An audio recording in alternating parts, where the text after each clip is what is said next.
This week we take up the subject of budgeting in Chapter 7. This is Lesson 5 of our 8 lessons. Notice we skipped Chapter 6. There are some interesting concepts there, but we don't have time to cover everything in this book, so on we go. In Chapter 7, we discuss budgeting. Organizations budget for a variety of reasons, and these include communicating management's plans throughout the organization. It also forces managers to think about and plan for the future and to allocate resources within the organization to their highest and best use. Also to identify bottlenecks before they occur and to coordinate activities and provide a benchmark for evaluating performance. Budgets should be developed, of course, by all members of the organization that are affected by them. We talk about top-down and bottom-up budgeting, and of the two, the bottom-up budgeting is the more effective because it provides greater buy-in, among other reasons. We begin the master budgeting process, which is for the entire organization, with the sales budget. We start out with how much money we're going to have to work with, because that's how much we're allowed to spend and no more. So the sales budget comes first. The sales budget is, in a sense, the foundation for the master budget, and it provides details concerning the future dollar sales. The schedule of expected cash collections is based on the sales budget.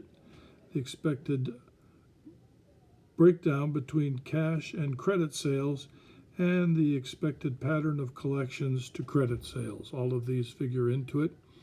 Obviously, we're going to have some bad credit transactions that we need to make allowances for. After producing a sales budget, we start with the production budget. What do we have to produce based on how much do we have to work with already in inventory and how much more do we need? That is an essential idea with the production budget. After that, we prepare a direct materials budget and a schedule of expected cash disbursements for purchases of materials. Here we're looking at, okay, we have to make so much, how much will the materials be? Next, we prepare a direct labor budget. So we're looking at the direct costs of production, first materials, then the amount of labor that will be necessary to produce the amount of product needed to meet our production budget. Then we prepare a manufacturing overhead budget in which we calculate all of the overhead costs that will be involved. Depending on how we actually calculate those, whether we're using multiple drivers or a single one, it can get fairly complicated here. And finally, we prepare a selling and administrative expenses budget. These are costs that are not directly traceable to production, but are a part of operating the company. Next, we prepare a cash budget, and this is a critical piece of the master budget because it permits managers to anticipate and plan for cash shortfalls. Obviously, we don't want to have shortfalls, so when they show up as likely under the budgeting process, we make adjustments so that either we obtain additional cash or we cut back on our spending. The cash budget is organized into a receipts section, a disbursement section, a cash excess or deficiency section, and a financing section where we're financing the shortfall or excess. What do we do with it if we have it? Cash budget draws on information taken from nearly all of the other budgets, and schedules include the schedule of cash collections, the schedule of cash disbursements, purchases of materials, direct labor budget, overhead budget, and selling and administration expense budgets all play a part in this one. Finally, or next close to finally, we prepare a budgeted income statement.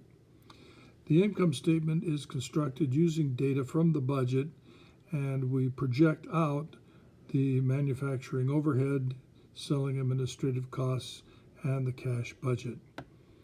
And last of all, we prepare a budgeted balance sheet.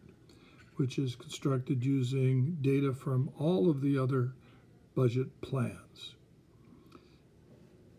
This idea of budgeting is central to the operation of every single business, and there are a number of individual items pointed out here, but I want to direct your attention specifically to page 308, where it offers a helpful hint. I'd like you to read that carefully.